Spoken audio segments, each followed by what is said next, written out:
Good evening, everyone. Welcome to the Clinton Presidential Center. We're pleased to welcome you in the room and those who are watching virtually. We are going to have a phenomenal program tonight with the New York Times bestselling author and acclaimed historian, Dr. Douglas Brinkley. The Frank and Kula Kumpuris Distinguished Lecture Series is presented by the Clinton Foundation, the Clinton School of Public Service, the Clinton Presidential Library and Museum, and AT&T. Since 2006, this series has welcomed 35 incredible speakers to Little Rock. Please join me in thanking the Kumpuris family for this incredible gift.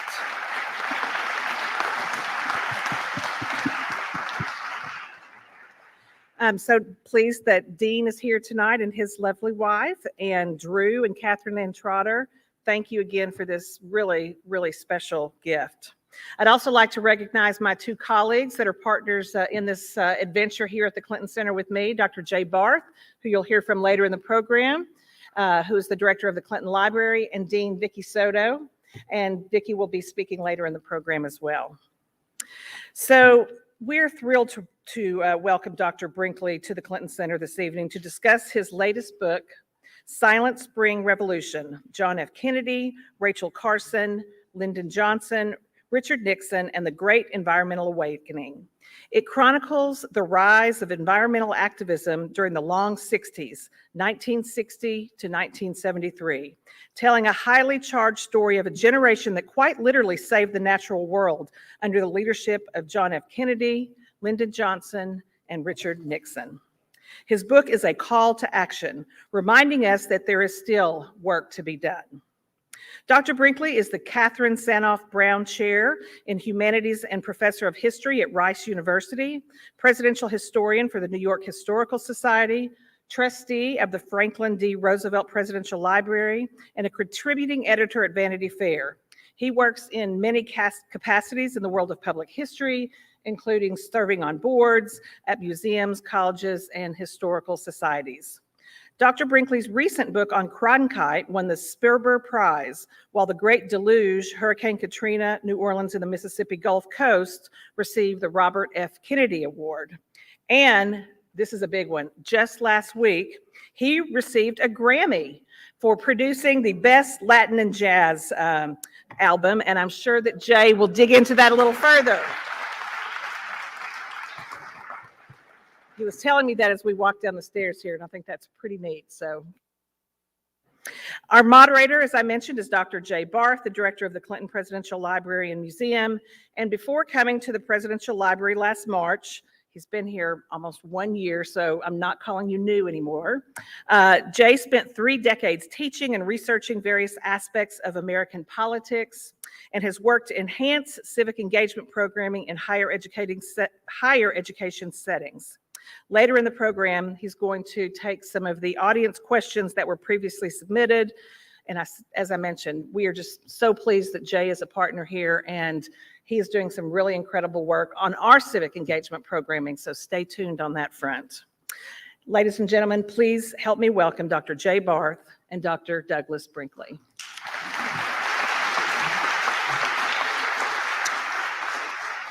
Well, Doug, welcome back to Little Rock and welcome back to the Clinton Presidential Center. And thank you for your flexibility. This was supposed to happen in December, and thanks to many of y'all who were planning to be here in December as well to come back tonight. So congratulations on this book, which is a truly stellar book. It's the 3rd volume in a series. You wrote 2 previous books on American presidents in the environment, one on Theodore Roosevelt, The Wilderness Warrior, and another on Franklin Roosevelt, Rightful Heritage. And so could you set the stage for this book by talking about those previous books and what they had to say about American conservation? Well, thank you for hosting me. I love being in Little Rock, and I really enjoy the library here and also the legacy of William Jefferson Clinton, who also was one of our great, great conservation presidents who did so much, and maybe I can weave some of that in later on in our talk. But your question of how I got on this journey of doing a trilogy, not that you need to read the others to read this book, they're not connected like that. But when I was a boy, my mother and father, I grew up in Atlanta, Georgia. My mom and dad, we had a Pontiac and a trailer. and they were teachers. And we had many summers where we could go all over the country visiting national and state parks. So I had the privilege of, by the time I was 18 going to college, to have visited the Everglades and the Smokies, the Grand Canyon and Sequoia, the Olympics and Isle Royale in Michigan. And that kind of was my favorite thing, going to the parks. Now people do a thing called passports for the parks.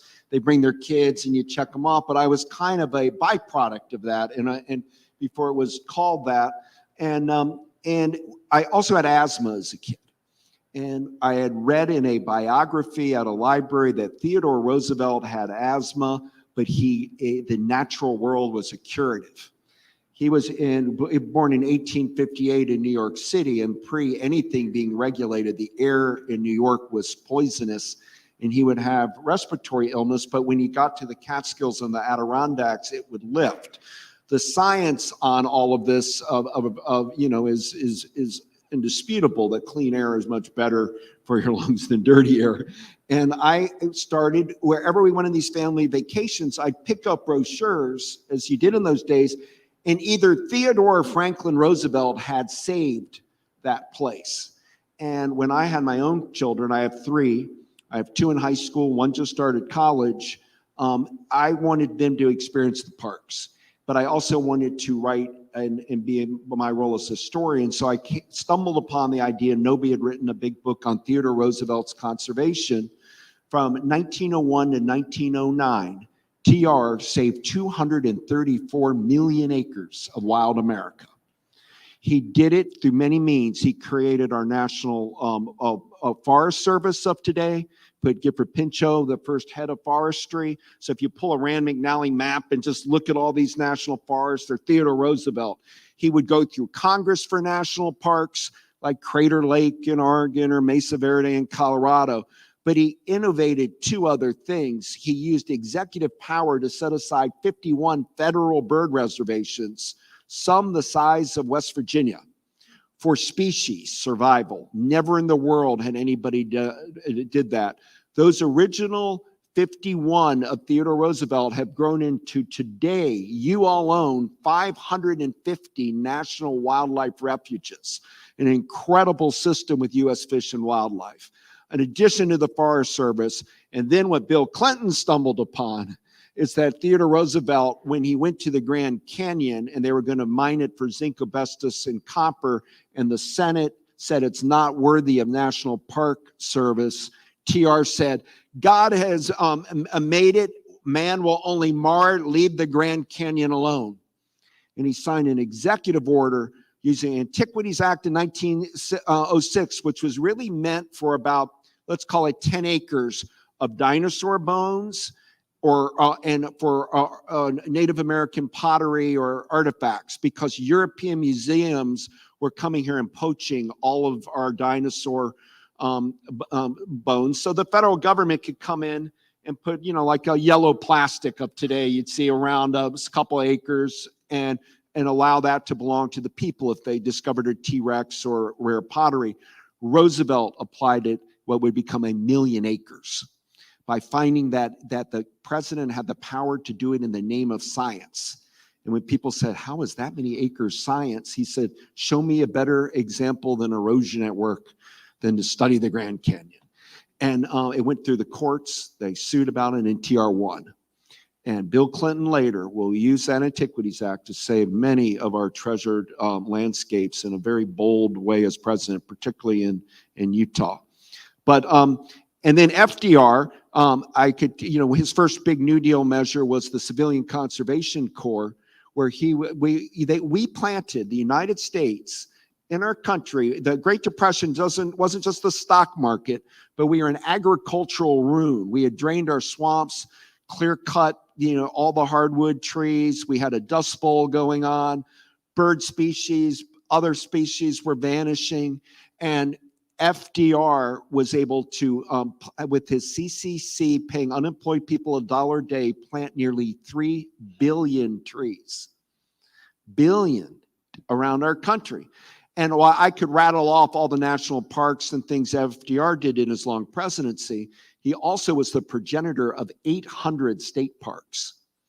So these are big conservation giants. And so I wrote one, then the other, but I realized that the TR was called, and I'm going to use the word environment. I know some people don't like it or whatever, because it was conservation, but let's just, to make today simple, environmental movements, we've had three: progressive era environmental movement, TR, FDR, and the third big one was the 1960 to 73. And it was a movement that had many people, not a Roosevelt in front of it. And so I tackled it and went to where my research could go. I knew where it ended. It ended in 1973. The Endangered Species Act that saved alligator and California condor and wolves and bald eagle.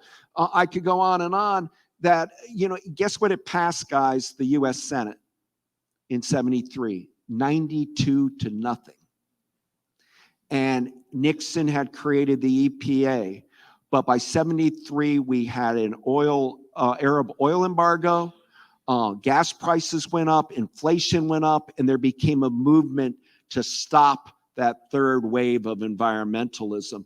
Where I began the book was harder because it would have been a lot shorter if I started it in 1960 as originally planned, with John F. Kennedy running for president and environment becoming part of the Democratic Party plank, and Ansel Adams bringing out a great book, The Great Photographer, called This is the American Earth. And I could tell you other things that happened that year. But the truth was, it really began in 1945 in the wake of Hiroshima and Nagasaki, because, as FDR said, due to World War II, Dr. New Deal became Dr. Win the War. And we sped up any kind of chemical, any kind of pollutant, any kind of war munitions to win the war without thinking of the consequences, is what it would do environmental. And so I begin in 45. So we've got three presidents who we'll get to in a bit, but there's somebody else whose name's in the subtitle of this book, and of course that is Rachel Carson. And you identify the publication of Silent Spring as the moment when the modern environmental movement really began. But Carson had been around for years before that.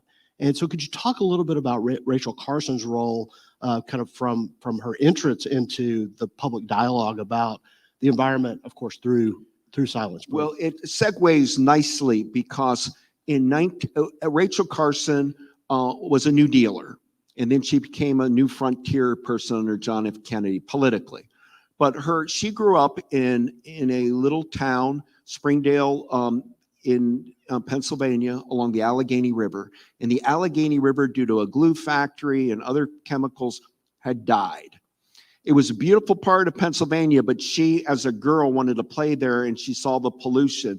Her love was for nature. She would collect, nests and leaves, and she wrote essays about, diaries about nature. She was a budding Henry David Thoreau. And she went to Chatham's Women's College, as it was called back then, and a very astute professor noticed she had two amazing skills. An A student, she was in science, biology, really smart, and yet wrote like an angel. And gave her guidance that just marry those two and it'll be something remarkable. Very few, Darwin could do that, but not many could do it as that well. And she decided she wanted to see the ocean. She got to go to Woods Hole. Woods Hole, Massachusetts is down the road from Kennedy's compound in Hyannisport. And it is ground zero for marine conservation, ocean studies back in the 20th century. Today's Scripps out in San Diego and Miami. There are other ones, but Woods Hole was it. It was the Carnegie Hall and Harvard of marine studies. And she started taking to marine biology. Her big early interest was eels, because many people wrote about migratory birds, but eels make journeys from Africa all the way to like a river in Pennsylvania. And so she started writing about eels, and then writing about sea urchins, writing about cod, shad. She got an advanced degree at Johns Hopkins in zoology. She became a columnist for the Baltimore Sun. She's a remarkable writer, help the war effort in World War II. She wrote the scripts for radio about oceans and what was going on throughout the war. And in 46, she ran a thing called Conservation in Action, which was to document in little readable booklets she started writing and commissioning others to write how to save national or wildlife refuges, guidebooks about all of these places that we own. But after the war, she had two big concerns. One is at a place called Pawtuxet. I mean, she was working in government during the war and after the war, writing these pamphlets and things. But she found out the contamination of nuclear weapons, hands-on. She knew how detrimental to ecosystems nuclear fallout from Hiroshima and Nagasaki were going to be. And in our giddy high of winning the war, and I would have personally think Truman made the right decision to end the war, but we're very careless about radiation and what happens with nuclear fallout. And we started blowing up bombs in the Pacific Island, where you have Pacific Islanders who got sick. And then we did nuclear testing in Nevada. From 1945 to 1992, the United States detonated 1,054 nuclear weapons. And most of these were above ground before Kennedy signed the Nuclear Test Ban Treaty, which I write about in my book, banning Russia, United States, and Britain from atmospheric and underwater testing. But from 45 to 63, we were blowing up nuclear weapons willy-nilly. If you went to Nevada, people were celebrating that we're the atomic state and do the nuclear boogie, and we were frivolous about it. But as Carson started seeing how dangerous radiation was, and she also honed in on how dangerous DDT was. DDT was a miracle of World War II. If I served in the war, like the presidents I write about in the Pacific, Kennedy, Johnson, and Nixon in the Pacific, they would have been sprayed with DDT. And good for them, they should have been. We should have used it because it killed lice and it killed mosquitoes and it saved our troops from malarial diseases. But the documentation started coming in that it would destroy fish, birds, and hence humans' exposure to DDT. But the U.S. government, Department of Agriculture, started spraying it to change crops forever in the South. If you go to Sumter County, Georgia, where Jimmy Carter's from, Jimmy Carter's father died of pancreatic cancer. His mother died of pancreatic cancer. His brother Billy died of it, his sister Ruth, and his sister Gloria, because they were heavy spraying the crops with this DDT there. And these spikes in cancer, leukemia, and other ailments were prevalent if you got exposure. President Carter was in the Navy those years, so he missed that heavy spraying. So Rachel Carson, as an activist scientist, public scientist, was worried about nuclear testing, ban nuclear testing, and ban DDT, or at least find ways to control it differently. But that was just her activist side. She became famous writing the 3 most beautiful books about our oceans, a trilogy. If you haven't read, just pick any of them. The Sea Around Us is my favorite. They hold up today. They're timeless narratives by her. She was the Jacques Cousteau of literature on the oceans. Nobody's written more beautifully about them. It's remarkable. When we talk about nature writing as a genre, a lot of writers don't like that being categorized, but there's Henry David Thoreau, John Muir, and Rachel Carson. They're like in a league in their own in American history. And her books became #1 bestsellers all throughout the 50s. Rose Kennedy adored them. Thoreau wrote a book called Cape Cod in addition to Walden, and there became a movement to save America's vanishing shorelines in the mid-1950s. And Jack Kennedy was part of it as a senator. Rachel Carson was a leader in it. The news media got involved with it. And by 1961, largely on the effect that Carson's book had to think about the beauty of our shorelines and seas in America, particularly the Atlantic and the Gulf, but also somewhat the Pacific, we started saving national seashores. John F. Kennedy saved Cape Cod in 61, Padre Island, Texas, Point Reyes in Marin County, California. or 3 of Jack Kennedy's. It's easy to save some mountain range in Alaska that's all rock. But you get into the seashore real estate, it's really expensive and hard. And so this movement that Carson was part of to do that kicked in. Meanwhile, by the late 50s, in addition to her ocean work, she finally decided there became a famous case by, anybody here remember the name Benjamin Spock, a baby doctor? People of a certain age do. Young people can be forgiven for not knowing him because, times changed. But his sister, Marjorie Spock, was in Long Island, and she sues Suffolk County, Long Island, and the USDA and others for spraying her farmlands because she was an organic farmer. Her role in life was to have organic produce, period. Now, if these crop planes are coming for insect control, she loses that ability. So she sued and said, I have a constitutional right to be an organic farmer. It goes all the way to the Supreme Court, and she loses.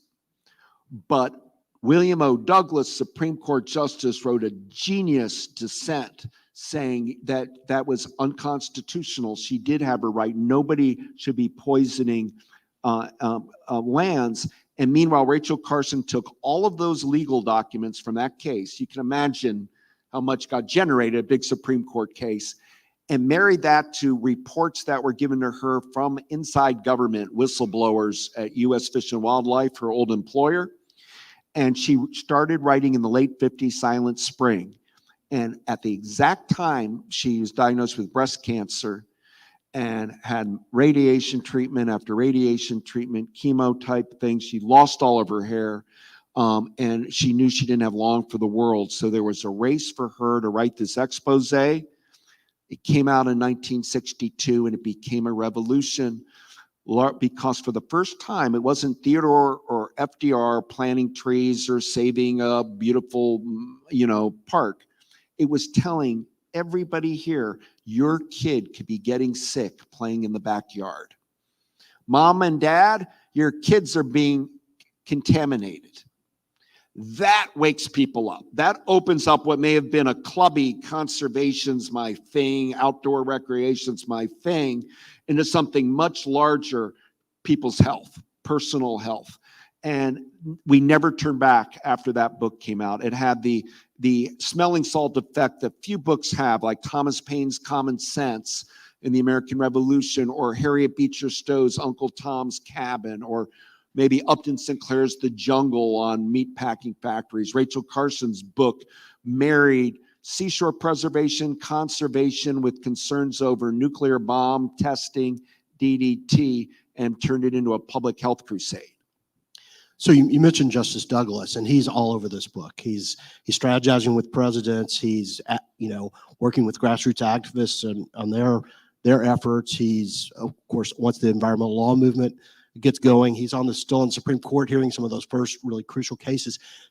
He's wearing all these hats, not always very publicly, and some might argue that in doing so, he may be crossing some ethical lines in terms of getting on both sides of the game. Could you talk a little bit about him and whether you think he did kind of cross an ethical line? Well, Douglas wrote, as from Supreme Court, I'm going to bend the law in favor of the environment against the corporation. That's a heavy line. And what he grew up in Yakima, Washington, and had polio type, crippling. Doctors told me he couldn't walk. He learned how to walk and then hike, and he became a great mountain climber. FDR loved young Bill Douglas, and so did John F. Kennedy's father. He went to Whitman College in Washington and Yakima, then hoboed like a Woody Guthrie vagabond, went to Columbia Law, ended up becoming the great Sterling Professor of Law at Yale, was considered a genius at law. But he got hired by FDR with Joseph Kennedy at the stock market to regulate it during the Great Depression.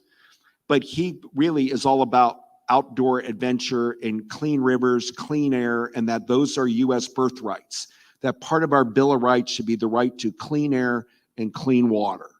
And that remember, guys, when you were dealing with the 1950s, and 60s, there is no Environmental Protection Agency. There is no Clean Air Acts. There is no Clean Water Acts. We were just dumping stuff into the rivers. There became a smog crisis in 1948 in Donora, Pennsylvania, where the entire city got ill. Everybody went to the hospital. 20 people died. If you went to Donora, Pennsylvania today, there's a little mom and pop museum called the History of Smog Museum. But it was, some people remember, you couldn't even see Los Angeles, the mountains. It was so polluted. Pasadena, New York City, people sick. So Douglas's response was, today you might think he overdid it, but it was an alarming feel that we were rapidly, with all this unregulated industry and no sewage treatment plants and all, destroying America the Beautiful. He took Bobby Kennedy with him, the Attorney General, Robert F. Kennedy, hiking all over Siberia. And when Bobby got 104 fever and was sick in a village, Douglas, always a man of Darwin, like TR, said, well, Bobby, this is where we leave company. And he left Bobby there to fend for himself because the hike must go on. So he was wild, Bill Douglas. Ethel told me she wouldn't talk to Bill Douglas for abandoning her husband for years, but Bobby loved him. And he was an acquired taste, William O. Douglas. FDR wanted him to be his vice president over Truman back, and he could have been VP, came an inch away from it, Douglas, because Roosevelt said, I never saw anybody play poker better than Bill Douglas. He's a poker guy, and he gambled a lot. And his first big gambit, we talk about Martin Luther King Jr., incidentally, famously said over and over again, the leading voice against nuclear testing was Coretta Scott King, banning the bombs. She'd go to Geneva on it. It was her passion. Dr. King said, what good does it do to integrate the lunch counter in Greensboro, North Carolina, if the milk we're drinking has strontium-90 in it, the fallout coming into dairy products from nuclear testing? And in this environment, Douglas also goes to the Himalayas and climbs and becomes a Buddhist. So we've had a Buddhist Supreme Court justice in the United States. It just doesn't get talked about. He had William Blake and Muir and people on his walls. And lo and behold, Bill Douglas's first big gambit is he does not want a road. He wants to save the C&O Canal in Washington. So he hikes 186 miles from Georgetown to Cumberland, Maryland.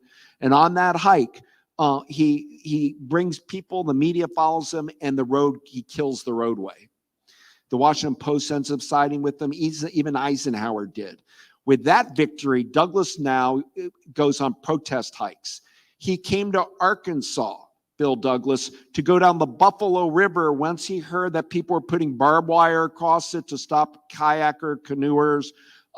He came and wrote, he was really the national leader of the Buffalo River Preservation Movement, along with the great painter Thomas Hart Benton, who's painted so beautifully the cliffs along the river, and others. But he'd also he'd hike with Bobby Kennedy and go along the Olympic with Ethel and Bobby and save the Olympic from a road. He'd go to Kentucky to stop a dam. He was unbelievable. And he'd write books called My Wilderness. And what gets odd is and crossed the line, he used his office in the Supreme Court as a clearinghouse for any environmental group. If somebody here had an environmental complaint in Little Rock, all you had to do was get the package to Bill Douglas. And so he was hanging out a lot with the Sierra Club, the Wilderness Society.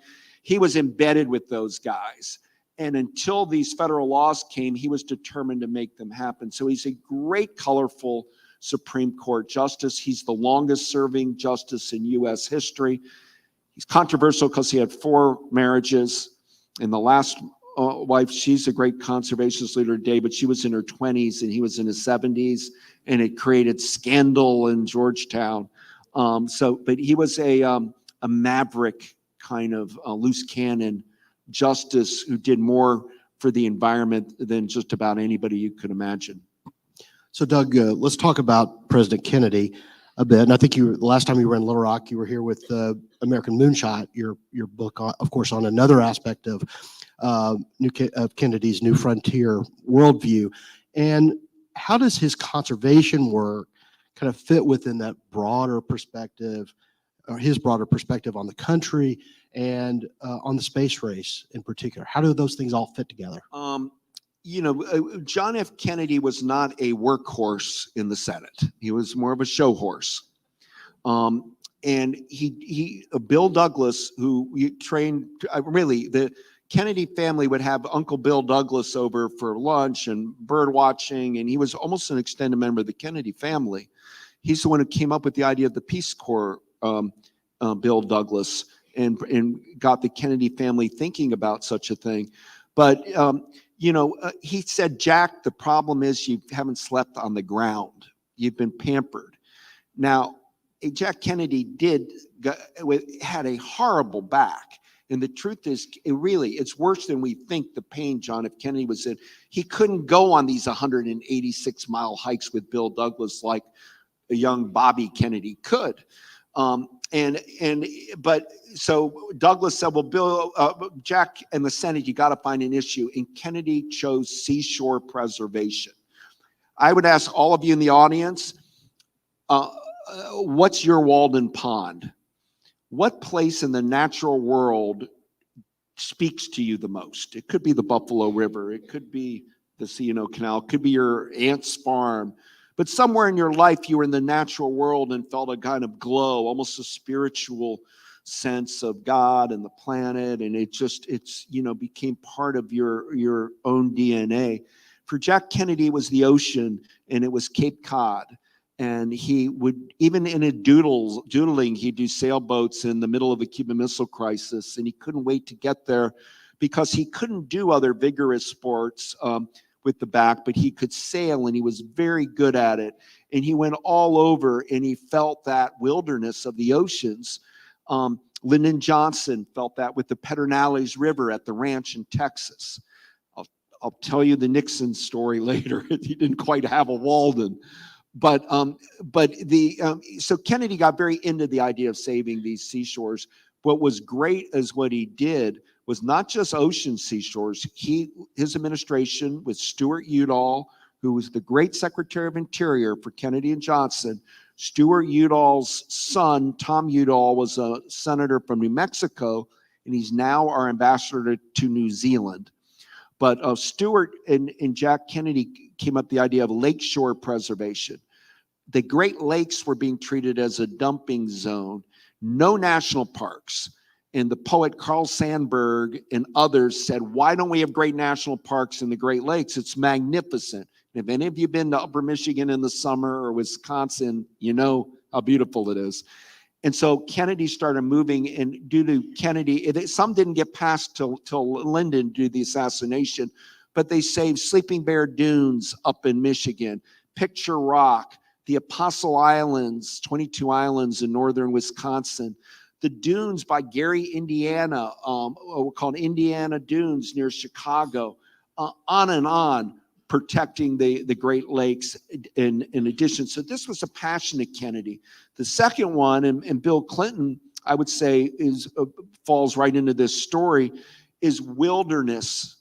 Wilderness was becoming big. The idea was, with cars, roads, modernity, how are we going to save anything in the United States in its wilderness features?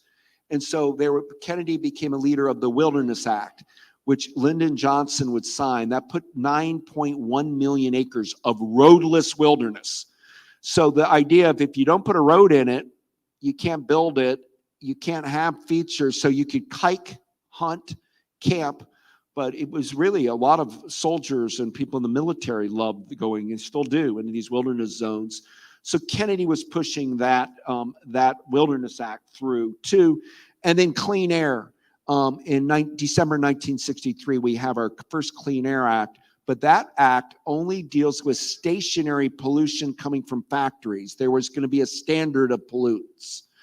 It worked, but it's not till 1970 that we get the second Clean Air Act of 70, which goes after automobiles, and particularly getting the lead out of gasoline.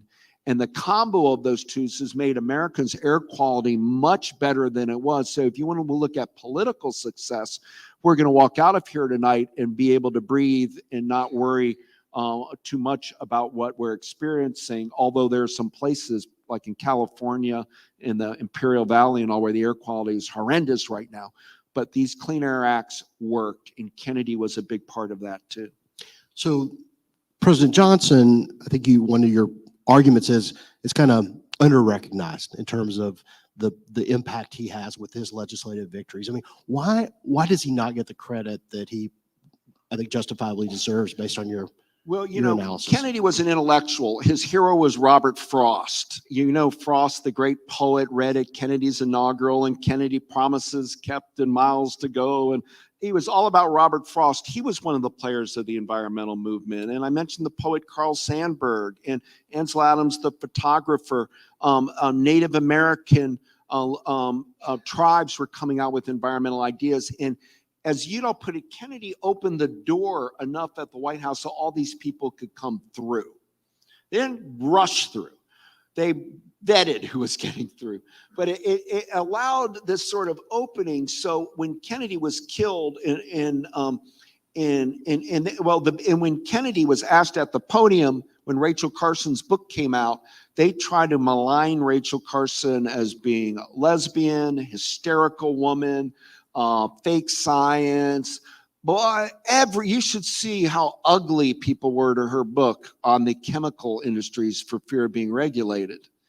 And Kennedy, with great poise at a press conference, was asked about it, and he said, well, I've read the articles in the New Yorker, Miss Carson, and we're going to look into her research. He then put a scientific panel, objective, best people from MIT and on, and they looked at all of her research, and a year later, the report came out and said Rachel Carson was right. So if you're in conservation, outdoor, environmental, you liken Jack Kennedy. His killing, he dies in Dallas in November 63, and then Rachel Carson dies in 64 from cancer. And there was a hole. And the thought that, oh no, Lyndon Johnson. Because Lyndon was a product of the big dams of the New Deal. He loved that Grand Coulee Dam and the TVA, as do I and as you should. They electrified rural electrification. There were magnificent public works projects. We can say that, but we could also say there became a lot of pork. A lot of congressional districts just wanting, I want 50 million for a dam that wasn't really needed because it's money to your district. Johnson was on that kind of program of, grab the money from the district, and he didn't show real environmental side to him at the time he became president, except he was married to Lady Bird.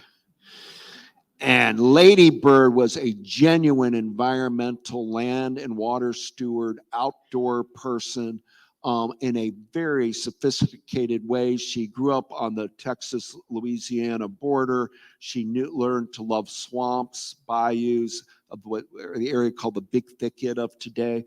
And she writes beautifully about the natural world. And as a team, Lyndon and Lady Bird picked up the Kennedy torch and moved it even forward. When you're to Johnson's credit, he started looking at why is air quality where people of color live worse than where whites live. And with his Voting Rights and Civil Rights Acts, there was a correlation to some of the environmental legislation coming out. But Lyndon and Lady Bird did things like she would go with Stuart Udall and go down the Rio Grande River at Big Bend, and then she campaigned for Redwood National Park. And if you go there today, it's the Lady Bird Johnson Grove. And she went down the Snake River in rafts, and she went all over and became the symbol of not only the national parks, but new conservation, the environment, got great press. Unfortunately, she would later say, Lyndon's boys made me call it beautification. So she gets quite, you'll hear people say she was about American beautification. She felt that was a little like putting, it sounded like a mortician or a hairstylist. She wanted to use the word environment, but the word environment was still a difficult word. George McGovern once told me when it was conservation, it was so close to the word conservative. Conservatives would sometimes go along with this, but the word environmental got politicized. But anyway, Lyndon Johnson did parks like Canyonlands in Utah or some redwoods, North Cascades in Washington, gorgeous national park. many others. He did, Lyndon Johnson, our national trails, the Pacific Crest Trail, the Appalachian Trail, our whole federal trail systems, LBJ. And building on the Buffalo River campaign, started fighting for wild and scenic rivers, parts of rivers that won't get destroyed, that could stay swimmable, fishable, and clean. And today, this whole wild and scenic river system really should be named the LBJ, Wild and Scenic River System, because he put his heart into that, because he liked the Pedernales River, that a beautiful river in Texas. That was his muse. So environmental in nature is sometimes emotive, and it brings out a kind of almost a religious feel in people that get close to it. And then Johnson did the first Endangered Species Act in '66. I could go on, but I will simply say the reason he didn't get credit, and he created National Historic Register and all this history sites, and Vietnam. I mean, if you're an academic looking at Johnson, and I'm a good-hearted person, so I'm trying to see all the good, but one could criticize him very easily for he was all about American beauty, saving American rivers and lakes. He did not give a damn about the rest of the world, Johnson. And you could see that in Vietnam. He would use Agent Orange, defoliants, kill jungles, He didn't have that environmental thinking like Bill Clinton does. I mean, Bill Clinton sees that everything's environmental. What isn't about air and water and food and species? And Johnson had more of a rancher's view of, I like ranchers who take care of their property.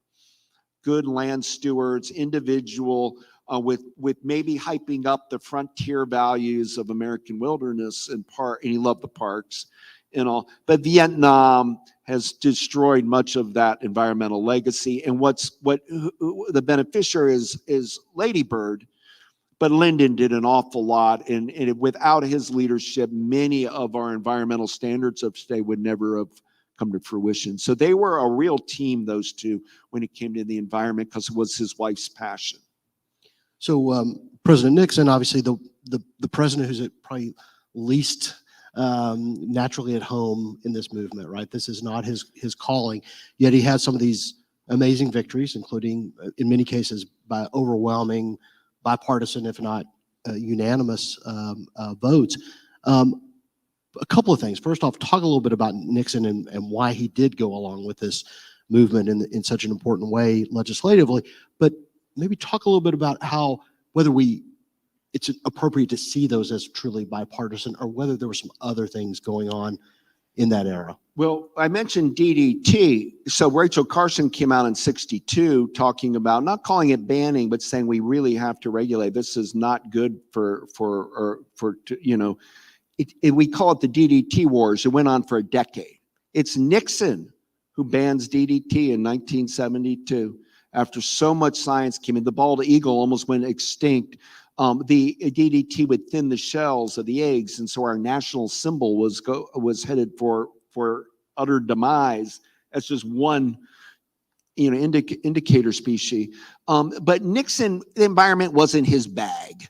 Okay, he didn't have that conservation thing, but he did come from California.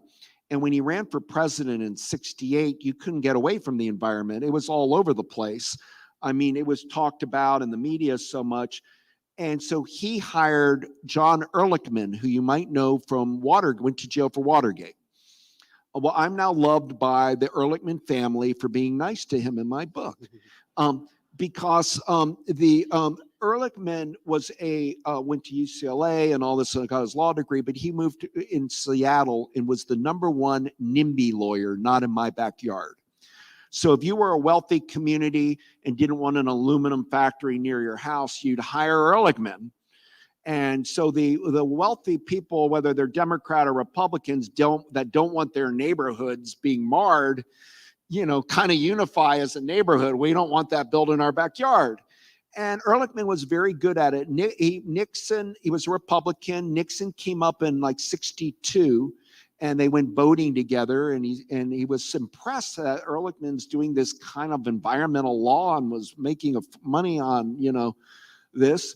And so in '68, he hired Ehrlichman to be his spokesperson. And then, of course, he wins in 68, and Ehrlichman becomes the domestic advisor in the White House.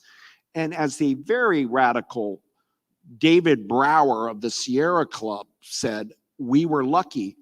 Ehrlichman is a covert green in the White House. And he was. Covert green meaning Ehrlichman got it. He understood basic environmental principles that we all live with today. And it interested him. He was a hunt fish guy. Now, once I befriended the family, because they wouldn't talk to people for years, because the only questions any historian asked them was about Watergate, I got deluged with fishing photographs of John Ehrlichman. I mean, all over, from massive catches.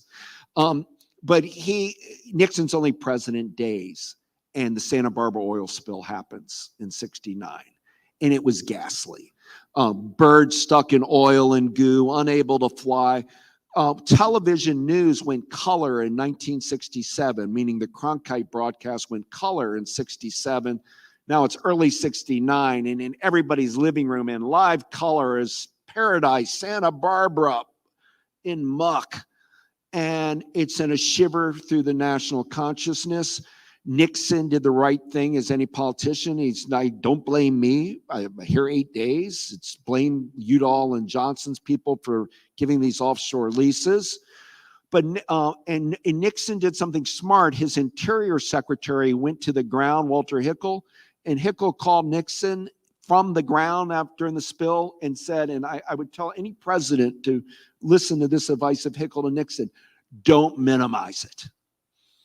I know because we're friends with the oil and gas people, our first instinct's going to be, because they're our donors, is to say, this isn't that big a deal. It is a big deal. And let's just call it a big deal. We're not going to get blamed. We've been here 8 days. And Nixon did, and he got a pretty good response. And by the summer of 69, you're mentioning connection to space. All of the astronauts thought they were going to the moon, which they were, and they were mission moon, but they all came back and said, it wasn't the moon that surprised me. It's seeing Earth, the blue-green planet floating alone. And they kind of came back as conservations about the planet from their moon missions and for Project Mercury and Gemini and Apollo. But at the time Neil Armstrong went on the moon and Nixon was going to bask in the credit of it, Time magazine had the Cuyahoga River on fire in Ohio, and the Rouge River was on fire. And then Gaylord Nelson, a Democratic senator from Wisconsin, hatches an idea in the fall of 70 for Earth Day. Let's, just like we had protests in the Vietnam, let's have a teach-in about Earth. And it's moving. Now, the thing I found out that fascinated me, because I know Gaylord Nelson and student groups came up with Earth Day, but more and more I saw all these college campuses having Earth Day offices springing up like mushrooms, just boom, boom, boom, boom. Where did that money come from for all of that Earth Day offices everywhere? I mean, it was a large bankroll. Somebody paid for that. You can't open that kind of massive operation. And it boiled down to one name, Walter Reuther, the head of the United Auto Workers. Because in the 60s and 70s, big labor, Reuther's view on the environment was my worker in Detroit works in a factory, and he should deserve to have clean lake, clean river, clean air, and clean playgrounds. And so with Reuther funding it, there's movement going, and Nixon does not want to become the GOAT of the country, the non-environmental president. And you know who every day is criticizing Nixon on the environment and Vietnam? Ed Muskie, senator from Maine. Nixon, the man who keeps enemies lists, the man I've edited 2 volumes of the Nixon tapes. Nixon had one enemy above all the other enemies, Ed Muskie. Watergate may not have happened if Nixon wasn't paranoid that Muskie, who was running as Mr. Anti-Pollution, Mr. Clean, and all this was going to be who he had to run against. So he tells Ehrlichman, you guys, you and your Enviro friends, I'll sign brazen environmental edicts if Muskie has nothing to do with it and he's not invited to any ceremonies. I don't want him in the White House. I don't want to see him. Well, you know who Ehrlichman was friends with in Seattle? Scoop Jackson, the senator who was pro-Vietnam War Democrat and an environmental guy. And Jackson had a crackerjack Senate staff, and they cobbled together NEPA, the National Environmental Policy Act. And NEPA has affected all of your lives because it gave birth to the environmental impact statement. You can't build unless, by overnight, environmental law, you have to produce them. And so he signs it January 1, 1970. He gives a State of the Union, Nixon, on the environment. That's epic, like half of it's on the environment. People are surprised. Earth Day's coming, and Nixon writes with Ehrlichman, it's a pinko commie plot. Nixon was worried that with Reuther and all these guys, he was going to be, no matter what he did, be seen as a non-environmental guy. And he thought Earth Day could turn violent. It could, Vietnam protest. So he did this. He planted a tree at the White House with Pat to show that he was in the spirit of Earth Day. He gave government employees the day off, Interior and elsewhere, to celebrate Earth Day. And he sicked the FBI on all of the student groups to do telephone bugging, wirings, and all. And historians like myself reread other people's leavings for a living. One of the funniest exchanges is Ehrlichman in the White House talking to Pete McCloskey. And McCloskey is Congressman Republican from California and says, you won't believe what I'm going in. He told McCloskey, I'm going to see the president to tell him we've got the surveillance reports. And there was some nookie going on, some dogs, some frisbee in a little pot, a lot of fondling and nothing else. And he was laughing because Ehrlichman had to tell the boss, this wasn't a big pot. It was just a bunch of kids celebrating Earth. And that emboldened Nixon. And in the summer of 1970, he creates the Environmental Protection Agency out of the White House, working in collaboration with Democrat Scoop Jackson's Senate staff and John Dingell of Michigan's staff. And the EPA opens the doors in 1970, and now Nixon is really a leader because he listened to the public demanding clean air, clean water, species survival, and the rest.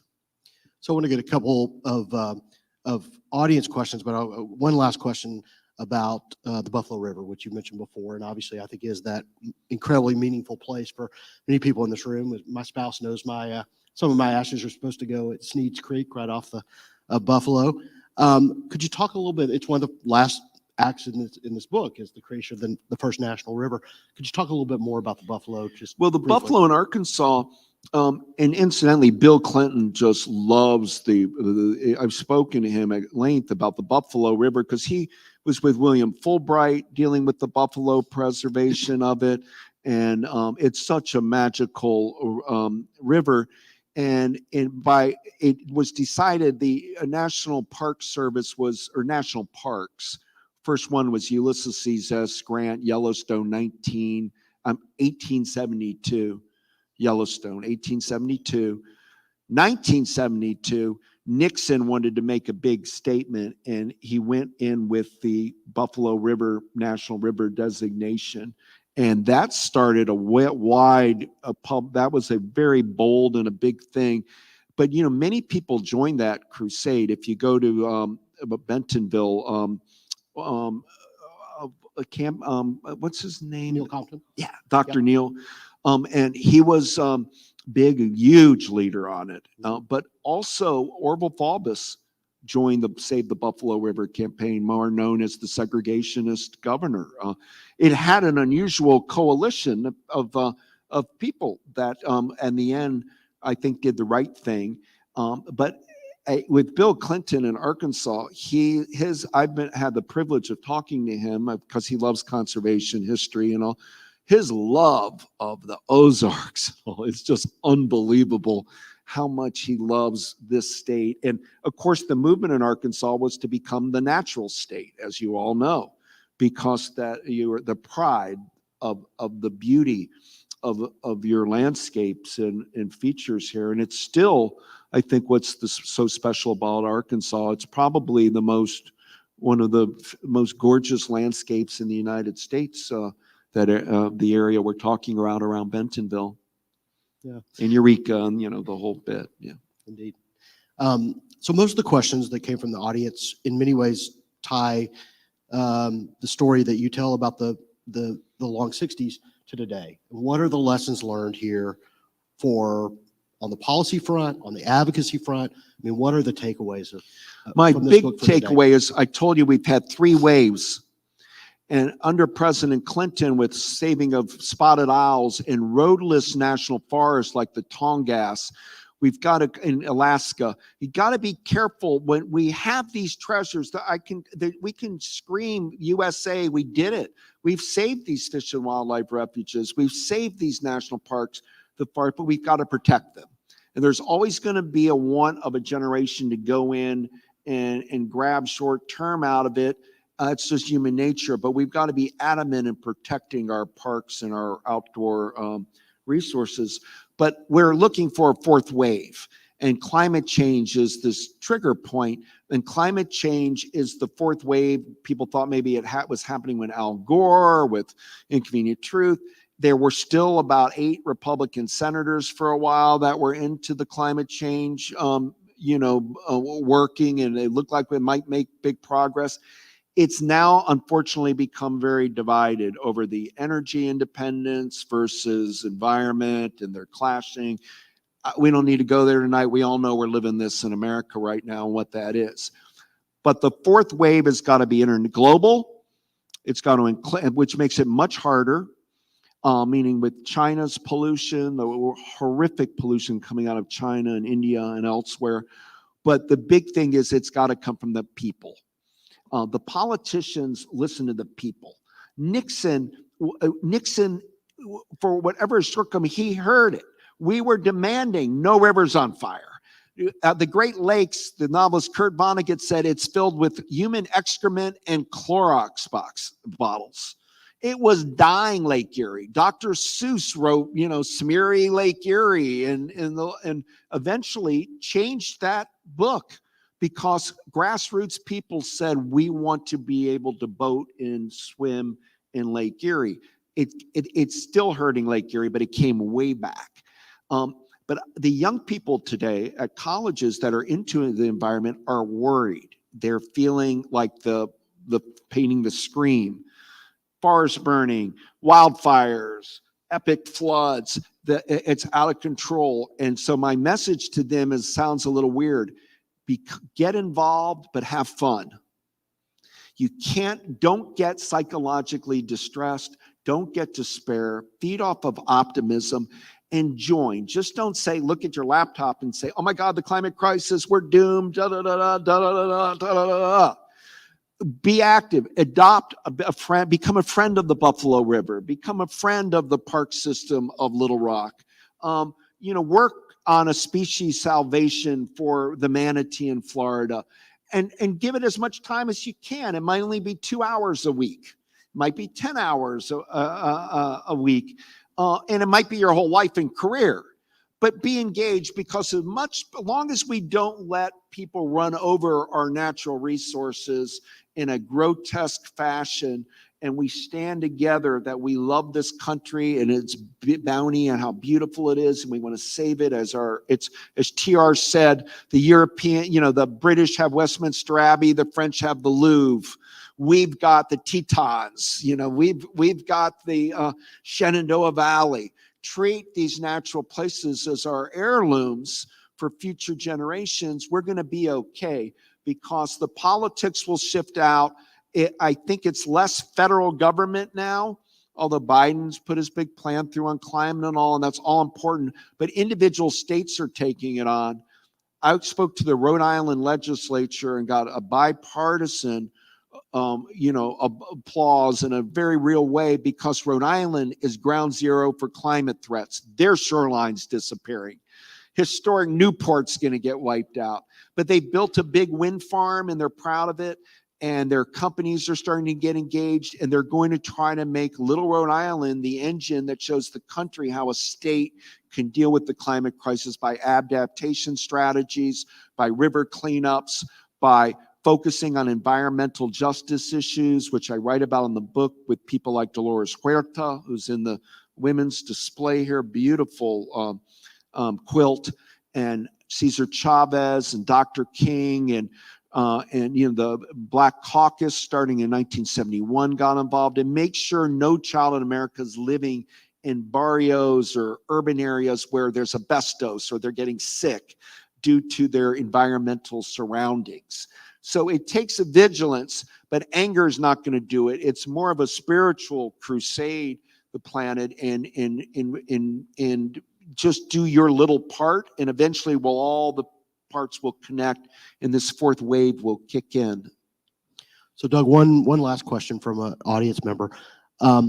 If Rachel Carson was attending this event tonight, would she feel uplifted by the environmental progress we've made, or depressed by the lingering climate change denialism, or both?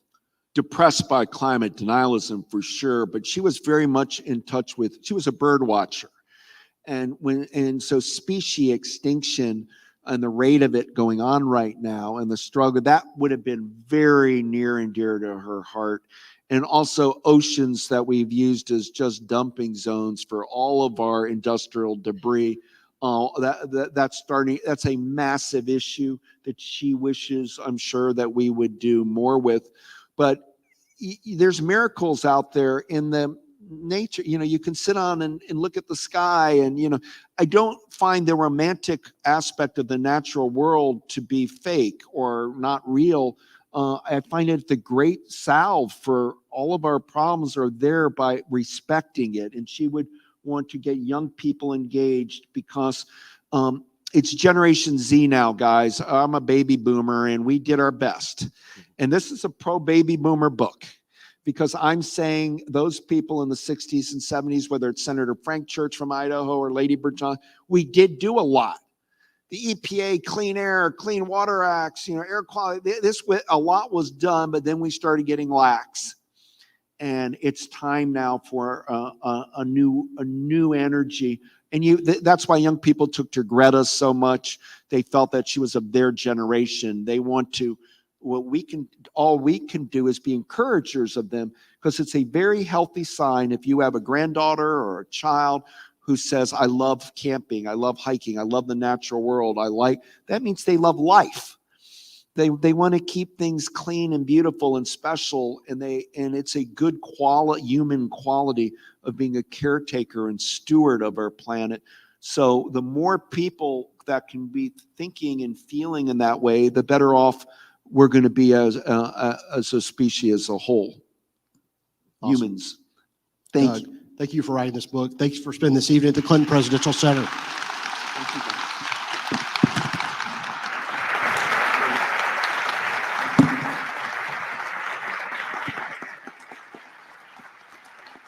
Thank you, Jay.